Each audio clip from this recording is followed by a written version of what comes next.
V-Guard presents कौन जीत रहा है, को पावर्ड बाय सेंसोडाइन एंड विमल। बोलो जुबां केसरी। लालू यादव क्यों चुप हैं? पिछड़ों का आरक्षण छीनने पर लगी हुई है। कांग्रेस पार्टी छीन चुकी है कर्नाटक में कि यादवों के लाश पर रख करके राजनीति करेंगे, राजनीतिक लाश।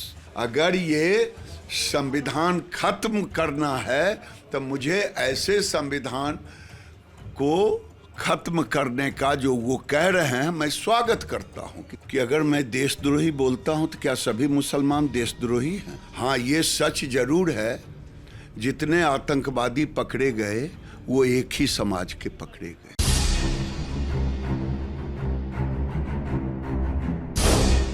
इस वक्त मैं बेगूसराय में हूं और हिंदुत्व के प्रखर चेहरा, जी हां मुखर चेहरा जिनको कह सकते हैं, जिन पर पूरे देश की नज़रें हैं कि आखिरकार उनकी स्थिति बेगूसराय में कैसी है। हिंदुत्व के चेहरे के रूप में जाने जाने वाले गिरिराज सिंह बेगूसराय से दूसरी बार चुनाव लड़ रहे हैं। पिछली बार इन्होंने कन्हैया कुमार को हराया था। इस बार इनका सीधा मुकाबला कम्युनिस्ट पार्टी से है। कम्युनिस्ट पार्टी के अवधेश राय इनके प्रतिद्वंदी हैं और उनके पक्ष में आरजेडी समेत कांग्रेस पार्टी भी है। ऐसे में ये समझना दिलचस्प होगा कि बेगूसराय, जिसको लेनिनग्राद से भी जाना जाता है, क्या बेगूसराय में लेनिनग्राद के चेहरे के रूप में अवधेश राय को कितना बड़ा प्रतिद्वंदी गिरिराज सिंह मानते हैं, खास तौर पर बेगूसराय में। आपका स्वागत है टीवी 9 पे। और सीधा सवाल यही है कि आपके प्रतिद्वंदी आपको कितने बड़े दिखाई पड़ते हैं, खास तौर पर ये लेनिनग्राद हमेशा से कहा जाता है। देखिए, बेगूसराय की जनता पिछले बार कन्हैया कुमार लेनिनग्राद और मास्को दोनों के प्रतिनिधित्व कर रहे थे। ये सिर्फ एक का प्रतिनिधित्व कर रहे हैं, एक लेके भाग गया वो।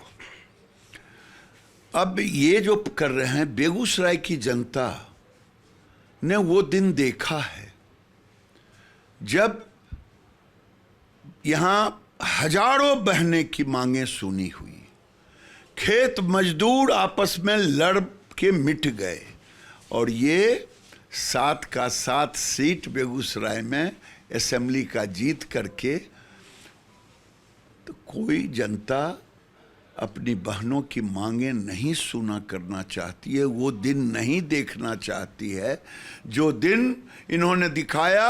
और बेगूसराय क्या केवल खेतिहर मजदूर नहीं, केवल किसानों का नहीं, बल्कि बेगूसराय डॉक्टर श्री कृष्ण सिंह के कर्मभूमि, उस इंडस्ट्रियल हब को बर्बाद करने का काम कम्युनिस्टों ने किया। क्या बेगूसराय की जनता फिर से मोदी जी के द्वारा फर्टिलाइजर की फैक्ट्री स्टार्ट की गई है, जैसे पहले उन्होंने बंद करवाया, क्या बंद कराएगी? नहीं। क्या थर्मल पावर को तबाह बर्बाद करवाया? दौना इंडस्ट्रियल एरिया को तबाह बर्बाद कराया, और तो और रिफाइनरी को तो एक तरह से बैठा ही दिया।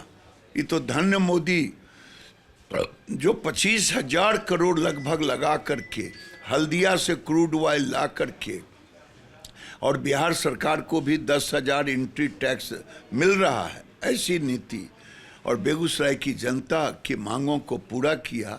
अब यहाँ वो एस्टेब्लिश हो गया है, फर्टिलाइजर, रिफाइनरी, वही नहीं, अब वो तबाह बर्बाद करना चाहते हैं। यहाँ विकास और विनाश की लड़ाई है। लेनिनग्राद जिसे आप कह रहे हैं, अब ये जमीन जोद यहाँ की जनता करेगी, लेनिनग्राद नहीं रहेगी, क्योंकि ये ताबूत की अंतिम कील कम्युनिस्टों पर गिरने वाली है।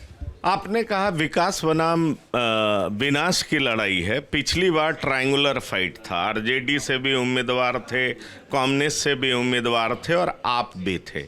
इस बार लालू प्रसाद ने एक ऐसी रणनीति चली है कि कुछ सीट पर वो फॉरवर्ड बनाम बैकवर्ड भी बनाना चाहते हैं, और साथ ही साथ कम्युनिस्टों को जोड़ना भी चाहते हैं। बेगूसराय में क्या ऐसा प्रभाव आपको दिखाई पड़ा है? देखिए, लालू जी का वो तिकड़म खत्म हो चुका। यहाँ नरेंद्र मोदी जो देश के सबसे बड़े पिछड़े वर्ग से आते हैं, गरीब के बेटा हैं, बर्तन मांजने वाली की बेटा है, चाय बेचने वालों की बेटा है, और बिहार का मुख्यमंत्री नीतीश कुमार केवल पिछड़े का नहीं है, जीतन राम मांझी दलितों का, उपेंद्र कुशवाहा, सम्राट चौधरी पिछड़ों का। ये गया जमाना, पिछड़े भी सजग हुए हैं। आज तो मैं कह रहा था किसी नेता से कि पिछड़ों का लालू यादव क्यों चुप हैं? पिछड़ों का आरक्षण छीनने पर लगी हुई है। कांग्रेस पार्टी छीन चुकी है कर्नाटक में। मुसलमानों को तुष्टीकरण नीति के तहत जब अगले दरवाजे में सुप्रीम कोर्ट ने रोक लगा दी, तो पिछले दरवाजे से मुसलमानों को ओबीसी का दर्जा देने पर लालू यादव की जुबान चुप क्यों है? ये बेगूसराय का यादव पूछना चाहता है, ये पिछड़े पूछना चाहता है, पिछड़े पूछना चाहता है कि लालू यादव जी, मुसलमानों के वोट के लिए समीकरण तो MY बना रहे हैं, M को तो आप पूरे तरह से तुष्टीकरण कर रहे हैं, मक्खन लगा रहे हैं, और Y जो यादव है उसका आरक्षण छीन करके मुसलमानों को दे रहे हैं। अब उनसे पूछने वाली है, उनका करिश्मा अब नहीं चलने वाला है कि यादवों के लाश पर रख करके राजनीति करेंगे। राजनीतिक लाश हम शब्द कर रहे हैं। आरक्षण में अगर किसी ने कुर्बानी दी थी जब बिहार में तो टसल हुआ था, आज उसका आरक्षण आप छीनेंगे? मैं ये पूछना चाहता। नहीं, पर लालू प्रसाद तो कहते हैं कि आरक्षण बचाने के लिए, संविधान बचाने के लिए बीजेपी को हटाना बहुत ज़रूरी है। आप पर आरोप लगाते हैं कि हिंदी शब्दकोश में बहुत सारा शब्द है, 1.5 लाख है, और तकनीकी रूप से मिला दिया जाए तो 6.5 लाख हो जाता है। लेकिन आप या आपके नेता कब्रिस्तान, श्मशान, इससे बाहर निकल ही नहीं पाते हैं और हिंदू मुस्लिम की लड़ाई करवाना चाहते हैं, आरक्षण को ख़त्म करना चाहते हैं, बाबा साहब अम्बेडकर द्वारा बनाए गए संविधान को नष्ट करना चाहते हैं। इसमें हकीकत क्या है? क्यों आपके नाम पर लोगों को डराया जा रहा है कि इस बार आप आएंगे तो आप संविधान खत्म करेंगे, आरक्षण भी खत्म करेंगे? और ये बात तेजस्वी घूम घूम कर कह रहे हैं। तेजस्वी घूम घूम के कहे, इसका जवाब तो दें कि कर्नाटक में मुसलमानों को पिछले दरवाजे से ओबीसी का दर्जा क्यों दिया गया? और जहां तक अगर 70 साल में जो काम नहीं हुआ नरेंद्र मोदी ने गरीबों के लिए किया है, आज तक किसी ने शौचालय नहीं दिया। क्या हमारी बेटी, हमारी बहू, लालू जी की बेटी, लालू जी की बहू क्या शौच के लिए गांव के बाहर जाते हैं? ये दर्द किसको हुआ? पिछड़ों की बात कहने वाले 15 साल राज में रहे, बेटा भी रहे कुछ दिन। क्यों नहीं गरीबों का शौचालय बना? क्यों नहीं उनके घर तक पानी गया? क्यों नहीं उनका घर बना? क्यों नहीं उनको इलाज के लिए 5 लाख का रुपया का कवच कुंडल बांधा गया मोदी जी के द्वारा, 5 किलो अनाज? अगर ये संविधान खत्म करना है तो मुझे ऐसे संविधान को खत्म करने का जो वो कह रहे हैं मैं स्वागत करता हूं कि गरीबों के लिए बाबा साहब ने बनाया है और नरेंद्र मोदी गरीबों के लिए काम कर रहे हैं। इनको डर अपना है कि कहीं भ्रष्टाचार में मैं जेल न चला जाऊं। इनको डर है दूसरे परिवारवादियों का जो अपने बेटे को चीफ मिनिस्टर बनाना चाहते हैं, कोई भतीजा को बनाना चाहता है। ये परिवारवादी लोग नरेंद्र मोदी के डर को संविधान खतरे में है, संविधान खतरे में है, और गरीब कह रहा है मोदी जिंदाबाद जिंदाबाद। नहीं, पर आप जब ये कहते हैं कि हमें राष्ट्रद्रोहियों का वोट नहीं चाहिए, देशद्रोहियों का वोट नहीं चाहिए, तो दूसरे तरफ से आवाज आती है कि आप पूरे मुसलमान को देशद्रोही कह रहे हैं, राष्ट्रद्रोही कह रहे हैं। क्या देश में रह रही 22 करोड़ जनता को देशद्रोही, राष्ट्रद्रोही कहना सही है? क्योंकि बार बार आपका विरोधी यही आरोप लगाता है कि आप हिंदू बनाम मुस्लिम चुनाव कराना चाहते हैं, क्योंकि 2 चरण के जो चुनाव हुए उसमें लो वोटर टर्न आउट रहा, उसमें वोटर की उदासीनता नजर आई। अब आप किसी तरीके से कम्युनलाइज करके चुनाव को आगे बढ़ाना चाह रहे हैं। अच्छा, मैं समझ में नहीं आता है कि अगर मैं देशद्रोही बोलता हूं तो क्या सभी मुसलमान देशद्रोही हैं? अगर लोग समझते हैं तो इसमें मेरा क्या दोष है? हाँ, ये सच जरूर है, जितने आतंकवादी पकड़े गए वो एक ही समाज के पकड़े गए, ये सच जरूर है। लेकिन मैं तो बोलता हूं सभी मुसलमान देशद्रोही नहीं हैं, लेकिन जो देशद्रोही हैं उनका वोट मुझे नहीं चाहिए। अब इसमें हमारे गांव की कहावत है कि बकरी करे पागुर तो डाइन कहे कि मेरी ही चर्चा कर रहे हैं, तो मैं इसमें क्या करूं? मैं तो खुलेआम कहता हूं कि मैं 10 बार हारना पसंद करूंगा, लेकिन देशद्रोहियों का वोट मुझे नहीं चाहिए, मुझे पाकिस्तान प्रस्त लोगों का वोट नहीं चाहिए, मुझे आतंकवादियों का वोट नहीं चाहिए। मैं तुष्टीकरण की राजनीति देश के कॉस्ट पर नहीं करना चाहता, जैसे फारूक अब्दुल्ला जैसे लोग, आरजेडी जैसे लोग, कम्युनिस्ट जैसे लोग कर रहे हैं। जो कम्युनिस्टों ने कहा ना कि मेरी सरकार बनी तो परमाणु बम को मैं खत्म कर दूंगा, यानी चीन का राज हो जाए, पाकिस्तान का राज हो जाए।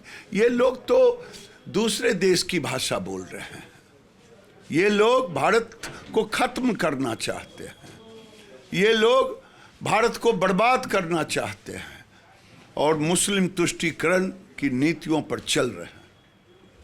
ये राम मंदिर मुद्दा कितना अहम दिखाई पड़ता है, मैं इस लिहाज से पूछ रहा हूं क्योंकि पूरे देश में चर्चा हुई कि वोटर की उदासीनता 2 फेजेज में दिखाई पड़ा। क्या राम मंदिर लोगों के दिलो दिमाग पर चस्पा नहीं हो पा रहा? देखिए, सनातनी हिंदू बड़े सहिष्णु होते हैं। अब मैं एक छोटा सा उदाहरण बता दूं। बेगूसराय में खातोपुर में शिवलिंग मुसलमानों ने तोड़ दी, हिंदुओं ने सहिष्णुता दिखाया, कुछ नहीं किया। अगर उल्टा एक ईंटा मस्जिद का निकल गया होता तो पूरे बेगूसराय के मुसलमान उग्र हो जाते, तबाह और बर्बाद कर देते। इसीलिए जो शांत हैं उनको शांत ही रहने दें तो अच्छा रहेगा।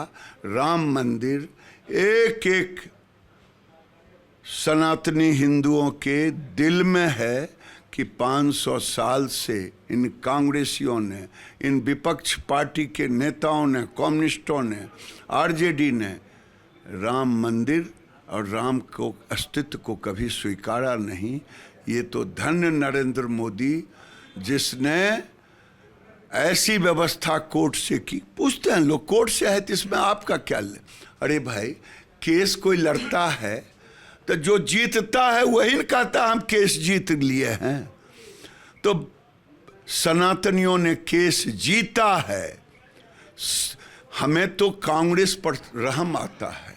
अगर 1947 में देश का टुकड़ा हुआ, उस समय अयोध्या, काशी, मथुरा को, ये विवाद को ही खत्म कर देना चाहिए था। सारे वक्फ बोर्ड को खत्म कर देना चाहिए था कि ये जमीन हिंदुओं का था, फिर से मुसलमानों के हाथ में सौंप दिया। ये भारत को फिर से गुलाम बनाने की नीति कांग्रेसियों ने चला, जिसका दुष्परिणाम आज हम कोर्ट से मिला है। मुझे राम मंदिर बनाने का ये कांग्रेसी कहते हैं, इसमें आपका क्या? अरे भाई, केस सनातनी ने लड़ा, आप तो राम को कबूले ही नहीं।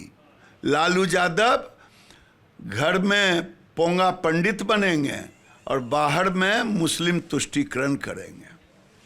ये बात मुस्लिम तुष्टीकरण की बात की। अब मैं सीधा सा सवाल आपसे ये पूछूंगा कि यहाँ पर राष्ट्रीय मुद्दा हावी है या लोकल मुद्दा हावी है, आपको क्या दिखाई पड़ा? देखिए,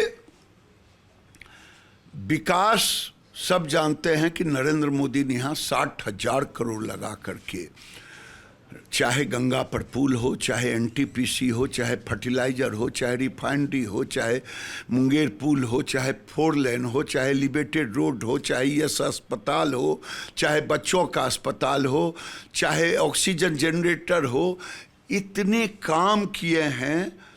और 200 सड़कें लाना देना, ये विकास हमारा मुद्दा है। विकास हमारा सबसे बड़ा मुद्दा है कि जो आज तक नहीं हुआ डॉक्टर श्री कृष्ण सिंह के बाद, वो नरेंद्र मोदी ने किया है। और मेरा अंतिम सवाल कि गिरिराज जी क्या हैट्रिक लगाने जा रहे हैं? क्योंकि एक बार नवादा से जीते, दूसरी बार बेगूसराय से लड़ रहे हैं, और इतना एनर्जी आता कहाँ से है? जिस तरीके से, क्या ये हिंदू मुस्लिम की राजनीति से आता है, या नरेंद्र मोदी के विकास की राजनीति से आता है, या लोगों के प्यार से आता है? गिरिराज सिंह कितने कॉन्फिडेंट हैं कि ये दूसरी बार भी यहाँ से जीत रहा है? देखिए, मैं नरेंद्र मोदी का सिपाही हूँ। नरेंद्र मोदी आज देवदूत बन करके अवतारित पुरुष है, जो गरीबों का मसीहा है। आने वाले 40-50 साल के बाद इस अवतारित पुरुष को लोग पूजेंगे। तो जिसका नेता इतना काम करे, उसी से इंस्पायर्ड होता हूँ। नरेंद्र मोदी ही हमारे इंस्पायरेशन के सबसे बड़े केंद्र हैं, जो भारत के सनातन को भी लेकर के और भारत के विज्ञान को भी लेके इस धरती पर बड़े कवि, राष्ट्र कवि निकले दिनकर। उनकी एक छोटी सी पंक्ति है, एक हाथ में कमल लिए, एक हाथ में धर्म दीप्त विज्ञान। ये उस समय उन्होंने कहा जिस समय बीजेपी का जन्म नहीं हुआ था। वो दूरदृष्टा थे, जिन्होंने अपने दूरदृष्टि से, पता नहीं, अब देखिए ना इस कविता में, देखिए, एक हाथ में कमल लिए, एक हाथ में धर्म दीप्त विज्ञान, लेकर उठने वाला है इस धरती पर इंसान। आज इंसान अवतरित पुरुष के रूप में नरेंद्र मोदी है। चंद्रयान जाता है चंद्रमा पर, तो दूसरी तरफ सबरी की बेटी को, सबरी के बेटे को शौचालय भी बनाते हैं। अगर संसद भवन बनाते हैं तो 50,000 पंचायत भवन भी बनाते हैं। ये दोनों चीज साथ में है।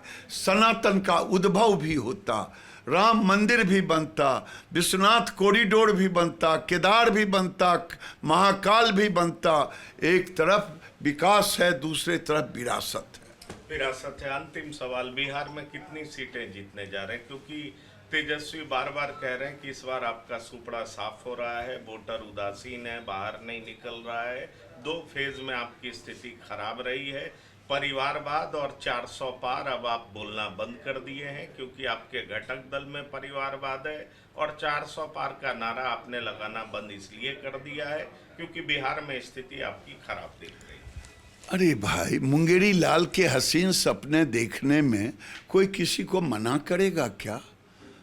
पिताजी देखते देखते बेटा जी देख रहे हैं, और मुस्लिम तुष्टीकरण कर रहे हैं, पिछड़ों का आरक्षण समाप्त कर रहे हैं, और मुंगेरी लाल के हसीन सपने देख रहे हैं।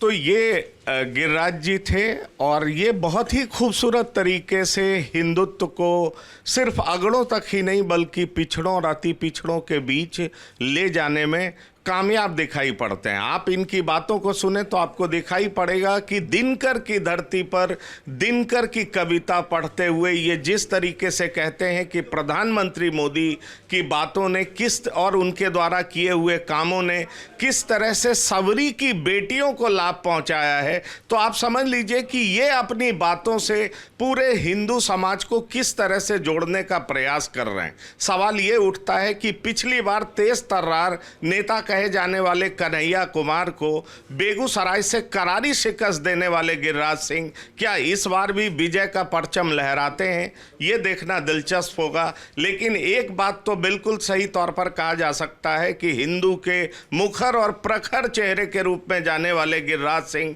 पर नजरें पूरे देश की टिकी हुई हैं। इसलिए 4 जून तक का इंतजार करना पड़ेगा।